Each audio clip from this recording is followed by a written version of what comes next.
Hi, my name is Jim and I was retired. This week I'm going to respond to a question I received recently about buying T-bills or treasuries with the proceeds of my I-bonds. Could I just leave the money there at Treasury Direct and do that? Well, I'm going to explain that my strategy for this fall redeem I-bonds and buy treasuries is a two-step process. And in answering this question, I'm also going to address the question where to buy your treasuries, Treasury Direct or a broker. Stay tuned. Now, to start, you must use Treasury Direct to buy a Series I savings bond. The I stands for inflation, and it's only available through Treasury Direct to individuals. You cannot have an IRA purchase your I bond. You must have it in a taxable account, your own account. Brokerage firms cannot sell I bonds, and you can't resell an I bond on the secondary market. So Treasury Direct is the place for I bonds. There's no disputing that. You can also buy Treasury bills, notes, and bonds through Treasury Direct. But should you? I'm going to go through some pros and cons of using Treasury Direct for that purpose. Now, number one, you are buying directly from the United States government, so there's no middleman. And there's generally no commissions or fees for purchasing the treasuries through your Treasury Direct account.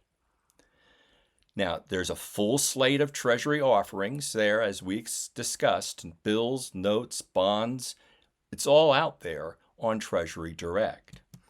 And it is the same account that you're used to now for purchasing your I bonds, and you'll be in there to redeem. But I have it redeeming and going back to my bank and not staying there to purchase the treasuries that I want to purchase. Now, here's some cons for Treasury Direct. One, you cannot resell the bills, notes, and bonds on Treasury Direct.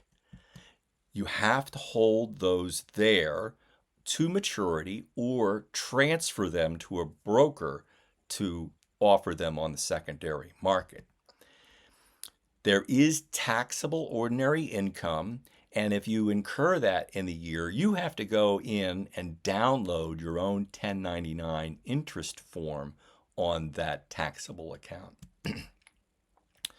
And the 1990s website is another con for using Treasury Direct. You must use it for I bonds, but do you really want to use it for the other Treasury offerings? Here's some pros and cons of going through a broker. It's the same account where you have all your other holdings, either your taxable account, brokerage account, or your IRA. So you should be comfortable with the interface for its website. If it's just like trading an ETF or a stock or anything else or a CD, it's better through a broker. There's no fee for online transactions at the auction.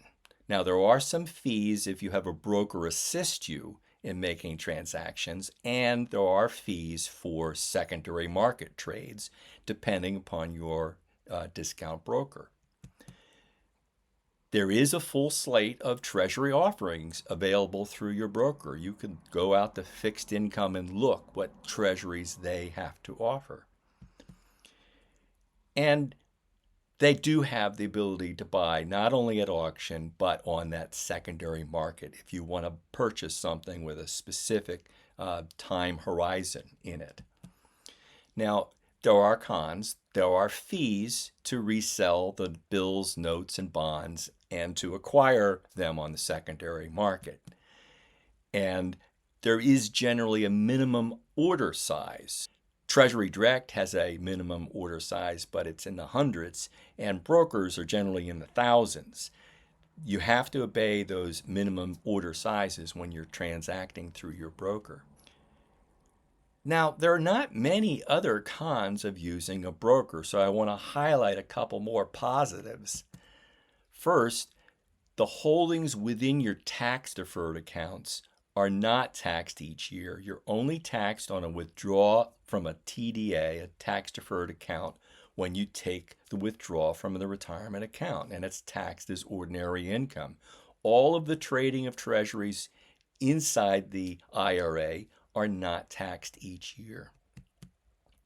And if you do use a taxable account to hold treasuries, you'll get your 1099 INT along with the rest of your brokerage statements at tax time automatically.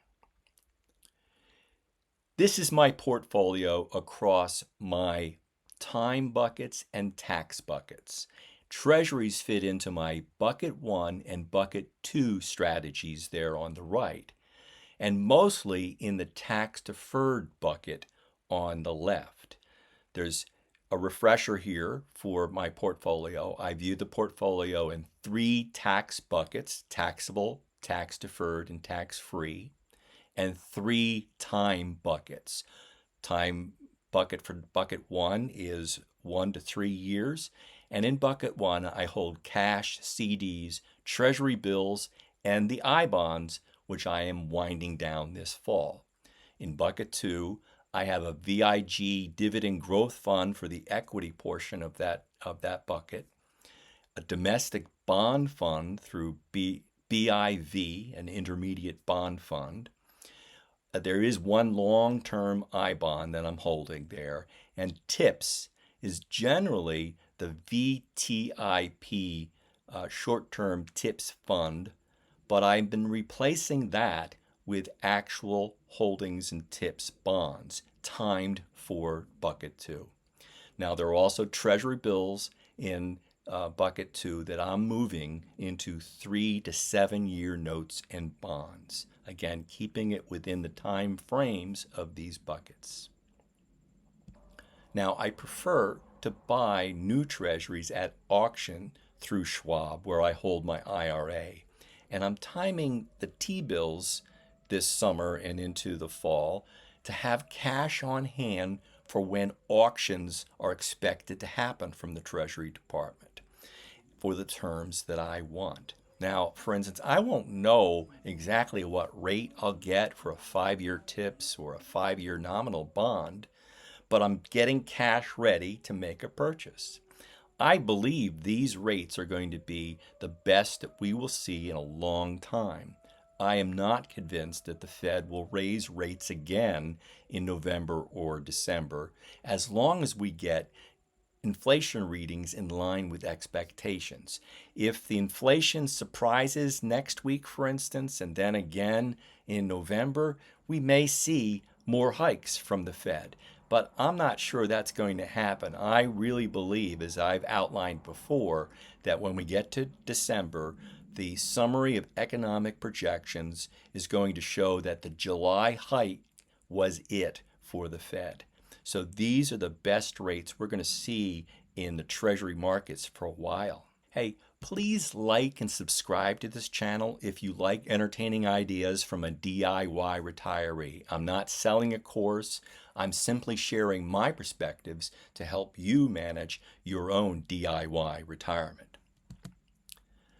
I will conclude with my standard warning. I have no initials after my name, so take these as entertaining ideas from one educated consumer to another.